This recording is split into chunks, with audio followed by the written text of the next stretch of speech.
Ini yang baru hadir satu kelas.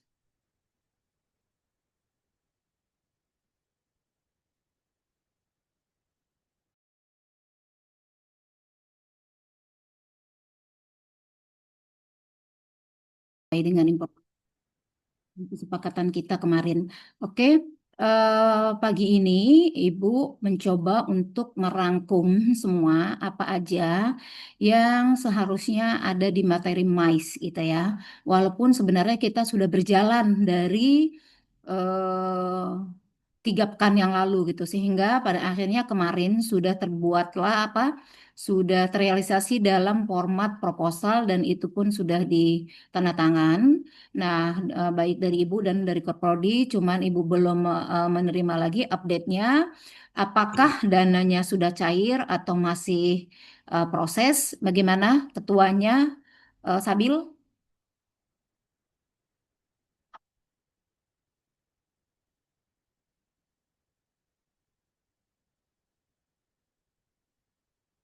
Atau yang bagian keuangan?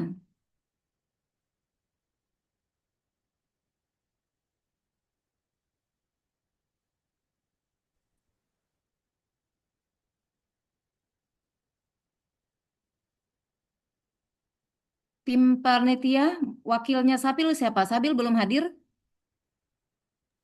Ya belum saya belum ada Bu.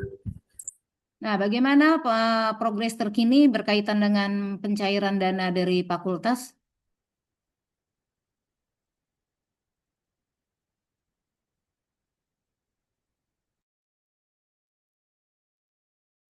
Maaf Ibu izin menjawab. Saya dari sekretaris, kayaknya untuk pengajuan dana baru akan diajuin untuk hari ini, Ibu. Wah, kenapa lama sekali? Bukan dari minggu lalu ya? Ada apa? Ibu, jadi tanda tangan proposal itu Maret gitu di tanda tangan Bu Darmanya. Jadi saya udah Kan? ngajuin di hari Rabu, Terus, tapi baru tanda tangan itu di hari Senin. hari Senin kapan kemarin? Iya Ibu betul. Oh, waktu hari yang lalu bertemu dengan Ibu di hari Rabu, tidak langsung minta tanda tangan? Oh kalau untuk tanda tangan Bu Darma itu saya minta ke admin Ibu. Ke admin dengan Mbak siapa? Eh, Langsung ditaruh di admin di lantai 2 itu Ibu. Lain kali dipastikan lagi ya. Maksimal itu kan 3 hari. Ya, pokoknya kalau kalian ada kendala apa-apa berkaitan dengan kegiatan kita, informasikan aja ke Ibu. Karena kita mau cepat gitu, ya. Oke, kita lanjut. Yang tadi Ibu sampaikan, Ibu ingin menyampaikan apa namanya beberapa eh, apa ya beberapa materi yang berkaitan dengan kegiatan MAIS. Nah, sebenarnya seperti yang tadi Ibu katakan juga kita udah menjalankan gitu karena kita udah terbentuk panitia dan juga sudah ada proposal yang kalian sudah buat gitu ya. Nah, namun secara teori atau apa namanya, kita wajib nih mengetahui apa saja sih yang harus diperhatikan dalam membuat sebuah event gitu, sebuah kegiatan. Nah, sebelum melaksanakan sebuah event kan pasti kita punya nih seperti kalian kemarin yang Ibu arahkan. Udah buat ide dulu, diskusi dulu gitu. Nah, sebenarnya ada beberapa ini yang harus kita ketahui yaitu adanya ruang lingkup acara. Di mana ruang lingkup acara ini sendiri adalah merupakan apa ya merupakan dasar dari kita membuat suatu event. Kita mau membuat acara ini, pastinya kita mengklasifikasikan dulu nih acara ini untuk siapa gitu ya. Kalau untuk di sini ada beberapa klasifikasi kegiatan, mungkin sekarang bisa di mix ya kegiatan-kegiatan tersebut gitu. Nah, secara dasarnya itu ada event publik, event private, ada event bisnis dan juga event pemerintah. Apa itu event publik? Yaitu terbuka untuk masyarakat luas, biasanya bersifat hiburan, edukasi atau promosi budaya. Seperti misalnya kalian sering setiap bulan Juni tuh suka kalau yang suka melihat ada namanya Pekan Raya Jakarta. Pernah ya ke sana ya? Nah, itu namanya event untuk publik. Kemudian kalau yang private itu biasanya bersifat tertutup hanya dibatasi undangan tertentu gitu. Kita bisa menghadiri itu apabila misalnya ada syaratnya kita membawa undangan tersebut. Nah, kalau event bisnis ini pasti bersifat komersil ya, fokus pada tujuannya yaitu mendapatkan keuntungan sebanyak-banyaknya. Seperti kalian misalnya lihat kemarin tuh konsernya Mariah Carey gitu ya.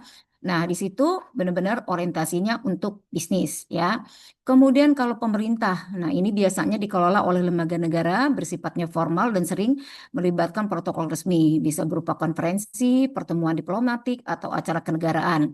Yang di awal pernah Ibu contohkan seperti kita melihat waktu itu ada kegiatan di mana Indonesia menjadi tuan rumah di KTT G20 di Bali pada tahun 2022 kalau tidak salah ya.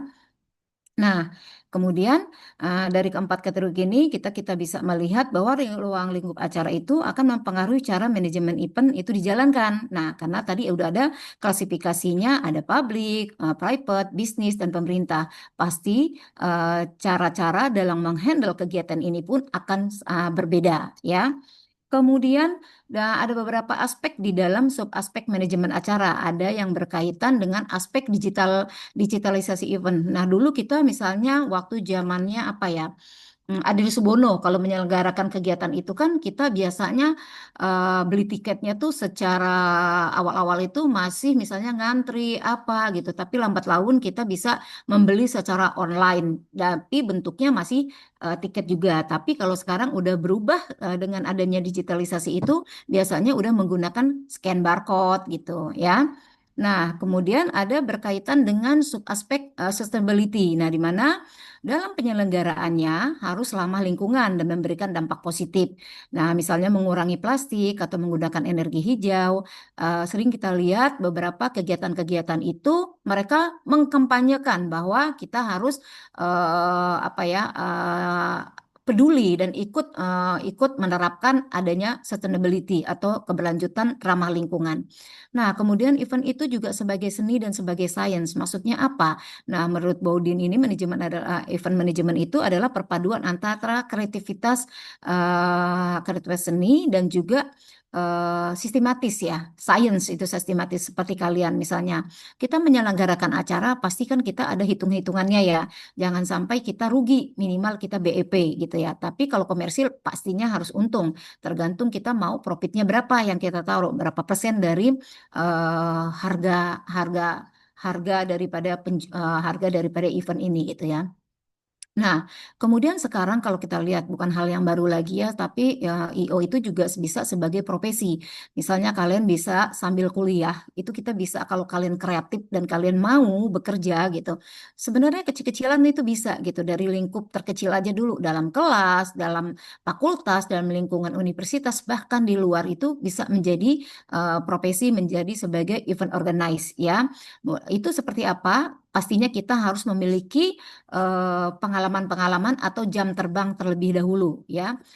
Dan pastinya kalau kita menjadi profesional biasanya itu profesi yang saat ini diakui itu harus memiliki sertifikasi dan untuk mengupgrade juga kita perlu masuk dalam suatu organisasi atau asosiasi berkaitan dengan apa namanya bidang yang kita geluti ya. Jadi tidak menutup kemungkinan sebenarnya dari kegiatan ini bisa jadi dari hobi bisa menjadi suatu profesi. Nah, ada juga sub yang perlu kita perhatikan adanya etika dan CSR. Nah, etika dan CSR ini di mana event ini juga harus transparan, kemudian adil, peduli lingkungan masyarakat, terus kemudian yang tadi salah satunya sebenarnya itu juga merupakan CSR juga ya, kita bisa mengkampanyekan, terus kemudian kita mencontohkan atau nanti ada berkaitan dengan para peserta yang ikut dalam kegiatan event kita ini, mungkin para pelaku UMKM. Di situ juga kita bisa memberikan mereka kesempatan dan peluang bagaimana mereka juga bisa berkontribusi atau berprestasi dalam kegiatan-kegiatan tersebut. Nah, pastinya bukan harga jual yang seperti misalnya kemarin kalian misalnya kalau ke Inakrab itu kan banyak binaan-binaan dari Bank Mandiri, Bank Indonesia. Nah, itu merupakan CSR dan dari bank-bank tersebut juga. Bahkan ada beberapa perusahaan-perusahaan juga yang berikan CSR-nya kepada UMKM yang ikut serta dalam kegiatan Inakrab yang lalu. Oke. Nah, perencanaan sebenarnya proyek bisa ya proyek itu bakunya kita juga bisa menyebut proyek itu yang tidak bakunya. Nah, di mana perencanaan itu sendiri setiap event itu pasti akan memiliki apa ya memiliki tahapan, yaitu adanya perencanaan, pelaksanaan, dan juga pengawasan serta evaluasi. Mungkin Ibu secara singkat aja ya, nanti Ibu bagi PPT-nya dan juga detail penjelasan berkaitan dengan PPT yang Ibu sampaikan ini. Nah, kemudian di dalam aspek tadi juga ada yang namanya ada tahapan-tahapan tadi ya, ada kerangka proyek, kemudian desain sebelum kita membuat sedemikian detail. Jadi baru konsep kasarnya dulu gitu, konsep secara garis besarnya bagaimana proyek ini akan kita wujudkan gitu kan. Kemudian adanya manajemen SDM di sini penting sekali SDM itu, karena SDM itu merupakan motor atau penggerak daripada kegiatan ini ya. Kemudian adanya hasil proyek, kemudian adanya standar event. Semua event itu pasti punya standar-standar yang harus kita penuhi atau harus kita jalankan ya.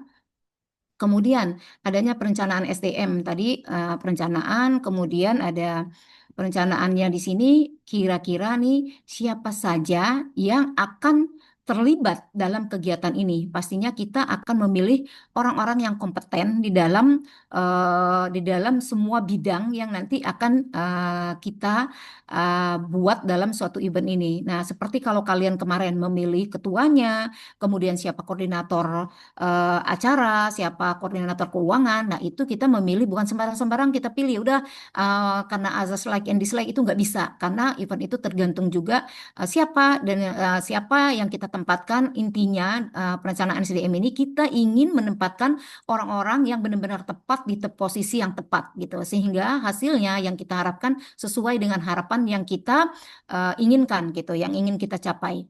Oke, di mana sub aspek MSDM di sini, di mana ada beberapa aspek manajemen SDM modern, kemudian pendekatan strategisnya, kemudian integritas lintas fungsi, evaluasi kinerja SDM. Nah, dalam era pertama ini ya, manajemen SDM modern itu, bahwa SDM event itu tidak cukup hanya mengandalkan tenaga fisik. Mereka harus memiliki keterampilan digital, hospitality, dan kemampuan komunikasi lintas budaya. Di mana mulai juga menggunakan aplikasi yang memahami gitu, aplikasi yang sekarang ini serba digital gitu. Kemudian adanya pendekatan strategis SMDM. Kalau kita bicara strategis, pastinya adalah semua apa yang dilakukan atau itu adalah hasilnya nanti sesuai dengan tujuan daripada perencanaan kita gitu ya. Nah, seperti misalnya kalian lihat waktu itu yang sukses penyelenggaraannya itu adanya apa? Asian Games ya, yang ada berkumandang, yang jadi viral juga itu apa ya? Ada tarian dari Aceh gitu.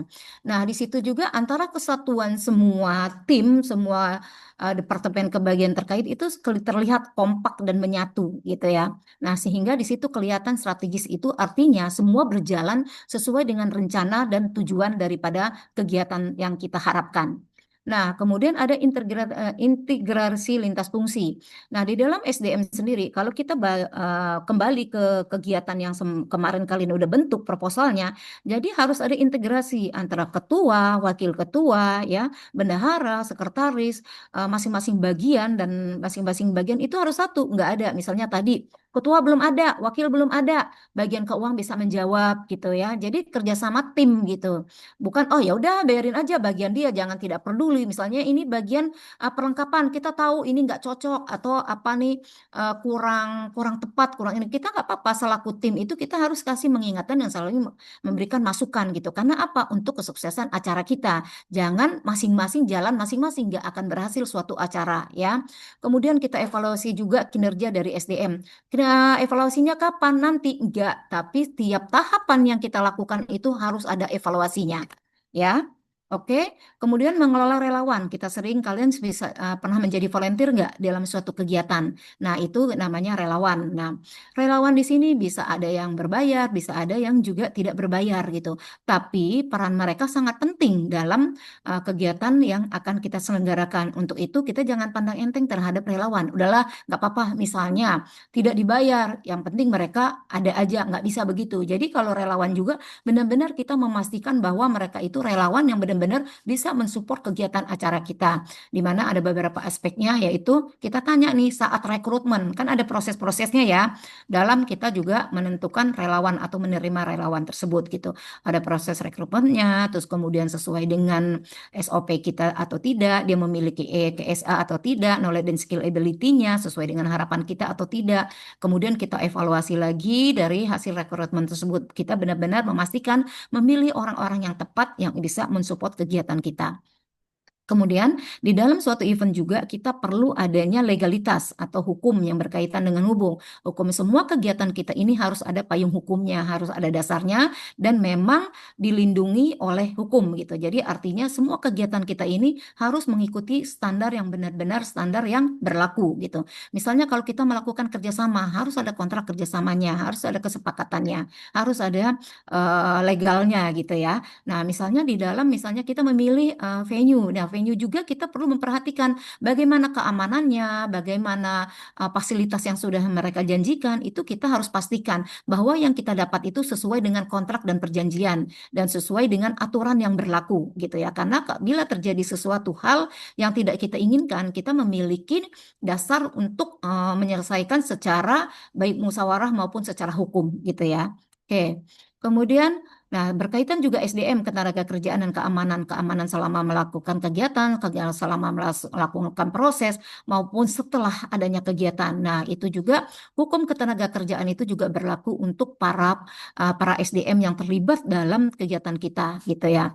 Nah, berkaitan dengan mungkin upah, berkaitan dengan kesehatan, keselamatan dan keamanan, kemudian berkaitan dengan hal-hal yang lainnya, dan berkaitan juga sekarang nih marak nih, misalnya kita juga nggak boleh adanya diskriminasi, misalnya diskriminasi gender, bahkan diskriminasi yang berkaitan dengan disabilitas gitu ya. Kita harus memperhatikan aspek-aspek itu. Misalnya saat kalian menerima relawan, kalian membuka peluang untuk relawan, tapi kalian memilah dengan syarat normal, misalnya tidak cacat dan bla bla. Nah, itu namanya diskriminasi ya.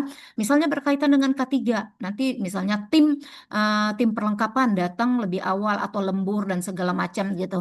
Kita lihat keamanan mereka seperti apa, seperti yang terjadi misalnya ada gedung yang roboh atau apa. Nah, itu dipastikan bahwa kita memiliki ada kontrak atau ada dasar hukumnya. Nah, misalnya kalau terhadap para pekerjanya, panitianya, misalnya yang perempuan, lembur sampai malam gitu, atau ada pelecehan di tempat kegiatan, atau saat melakukan apa namanya rapat-rapat, nah itu pasti dipastikan, terutama kalau wanita ya. Nah, misalnya di sini ketua juga bertanggung jawab. Misalnya mereka pulang malam harus apa biar selamat sampai rumahnya. Jangan sampai nanti ada tuntutan keluarga. Nah, termasuk ibu penanggung jawab acara ini dan ibu harus memastikan itu bahwa kalian bekerja di jam perkuliahan, maksudnya jam 8 sampai jam 4 dan setiap kegiatan kalian harus diupdate ke ibu gitu. Kalian ngapain ada rapat online atau offline gitu karena kegiatan ini di bawah tanggung jawab ibu ya. Oke.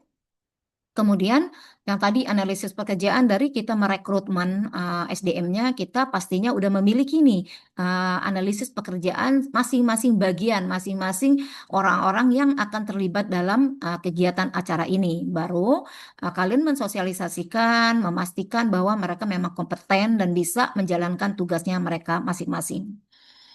Nah, sebenarnya rekrutmen tadi ya di awal Ibu udah jelaskan juga rekrutmen itu pastinya yaitu yang tadi menempatkan orang di tempat yang tepat sesuai dengan apa namanya kebutuhan yang diperlukan dalam suatu event tersebut. Nah, kemudian adanya pelatihan. Kalau adanya pelatihan lebih bagus lagi. Kita sebelum memulai jadi semua panitia sebelum memulai kegiatan mereka adanya pelatihan terlebih dahulu agar apa ya dapat bahwa mereka memang satu dengan perencanaan yang telah kita buat ini gitu. Satu ada rasa dan setelah ada rasa ada tanggung jawab lalu mereka juga akan memberikan kontribusi atau kinerja yang terbaik untuk kegiatan ini gitu. Oke. Oke ya, ini masih berkaitan dengan tadi. Nah, kebijakan dan prosedurnya tadi, manajemen kinerjanya, logistik, kepegawaian, ini yang berkaitan dengan SDM ini lebih banyak karena kegiatannya lebih banyak peran daripada sumber daya manusianya. Jadi, persentase sumber daya manusia yang dibahasnya lebih banyak. Nah, di dalam suatu kegiatan tersebut, kenapa tadi ada pelatihan, ada perkenalan terlebih dahulu, ada apa namanya proses rekrutmen dan selain-lainnya. Nah, di sini kita akan setelah nanti mereka masuk dalam organisasi kita ini atau semua SDM yang terlibat nanti akan membentuk secara langsung itu namanya budaya organisasi acara. Yang dimaksud budaya organisasi acara di sini, misalnya kita akan melakukan nih udah semua nih aspek-aspek tadi diperjelas ke para SDM ini. Jadi kita akan memastikan bahwa mereka ini semua udah memahami maksud dan tujuan acara ini apa, prosesnya nanti apa dan outputnya apa, sehingga mereka akan apa timbul di hati mereka. Oh, berarti kita harus melakukan terbaiknya. Misalnya, seperti yang Ibu katakan tadi, udah jadi satu nih, udah jadi satu tim. Jadi tidak ada lu gue gitu nggak ada lagi. Tapi kita ini satu. Bagaimana membuat acara ini sukses gitu? Bagaimana membuat acara ini benar-benar sesuai dengan tujuan kita gitu. Jadi budaya ini diciptakan. Jadi memang orang yang terlibat dari sini sungguh-sungguh ingin mensukseskan acara ini dan bukan mensukseskan niat aja, tapi dia paham cara untuk mensukseskan acara ini. Misalnya dari ketua konsisten apa yang disampaikan itu harus sesuai dengan tindakan yang apa yang harus dilakukan dengan timnya gitu ya. Terus tim-tim yang lain bagian keuangan, oh bagaimana caranya memanfaatkan dana-dana atau sumber maupun pemasukan dan pengeluaran dana ini bagaimana memanagenya agar tidak mengalami kerugian gitu, agar tidak apa ya tidak efisien gitu. Nah, itu harus dipastikan pemanfaatan dana-dana ini tidak sembarangan gitu. Begitupun tim acara bahwa acara yang mereka akan jalani ini akan mereka laksanakan ini memang sungguh-sungguh harus dibuat sedemikian rupa gitu. Tidak ada aslinya tuh kayak zero gitu, zero kesalahannya itu nol gitu, tidak akan ada kesalahan. Begitupun tim perkap tidak akan ada kecelakaan, tidak akan ada masalah dan semua akan berjalan sesuai dengan apa namanya rencana gitu. Jadi intinya budaya ini menciptakan bagaimana kita ini satu. Itu niat atau suatu keyakinan kita tuh sama-sama kita harus bekerja mati-matian agar acara ini sukses gitu. Tidak ada di dalam satu anggota itu yang merasa, ah udahlah orang ketuanya ini yang nanti dapat nama, oh ya udahlah orang keuangan yang megang uangnya ini udah kita gini-gini nggak ada. Tapi bagaimana caranya kita itu satu gitu. Ya, budaya diciptakan itu budaya bersama, budaya yang satu. Dari ketua sampai level apa misalnya termasuk relawan atau termasuk nanti di venue-nya ada security, ada apapun, kalian harus mensosialisasikan kegiatan kalian sehingga mereka tahu ini kegiatannya apa, manfaatnya apa dan sikap mereka seperti apa. Misalnya mereka kebetulan pertama, kalau kalian misalnya belum siap menerima peserta, audiens, di sini mereka bisa berperan, bisa membantu, mengarahkan gitu, sehingga perlu adanya budaya suatu acara itu satu gitu ya. Jadi nilai dan keyakinan yang dianut bersama itu satu gitu ya, sehingga acaranya bisa sukses berjalan lancar dan juga sukses atau berhasil. Oke, demikian yang Ibu bisa sampaikan. Ada pertanyaan sampai di sini?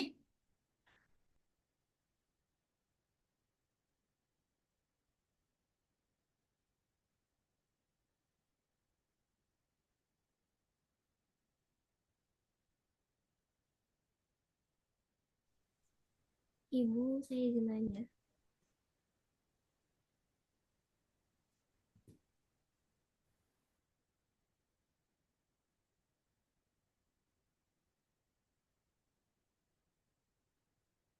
Kalau tidak ada siapa ini? Ada yang mau bertanya? Kalau tidak ada, Ibu share ya. Udah paham nggak ya kurang lebihnya apa? Tapi kan kita udah jalankan kemarin kan dalam format proposal. Kalian ada kegiatan-kegiatan. Nah, satu lagi yang Ibu ingin sampaikan nanti karena kita baru pengambilan tugas itu kemarin Ibu yang tugas kalian presentasi ide bisnis. Nah, di sini kan kita juga Ibu diminta untuk segera menginput juga UTS. Nah, salah satu tugas kalian nanti setelah kelas ini Ibu akan susun UTS, format UTS-nya itu seperti apa, ya? Oke? Oke, kalau tidak ada pertanyaan, nanti Ibu share ke PJ-nya berkaitan dengan materi PPT dan juga detail penjelasannya ya. Oke, terima kasih atas pertemuan hari ini. Ibu izin lebih awal menyelesaikan perkuliahan di hari ini karena ada kegiatan lagi di jam 11. Terima kasih ya. Terima kasih, salam sehat untuk semuanya. Wassalamualaikum warahmatullahi wabarakatuh. Sabil, tolong update nanti progres untuk kegiatan MICE ya. Kalau Baik, kalian ada pertemuan online atau offline, nanti Ibu menyesuaikan. baik, Oke, Bu. terima kasih semuanya. Wassalamualaikum. Warahmatullahi wabarakatuh. Waalaikumsalam warahmatullahi wabarakatuh. Terima kasih Bu.